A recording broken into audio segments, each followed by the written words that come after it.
Real talk po tayo mga Los. Ito ang realidad kapag pinasok mo ang mundo ng digital creator. Huwag mong aasahang susuportahan ka ng ibang taong nasa paligid mo o ang ibang totoong kakilala mo.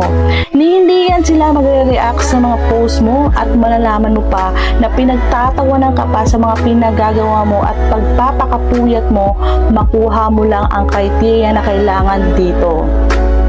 Ang unang susuporta sa iyo ay ang mga taong hindi mo kilala o hindi ka kilala.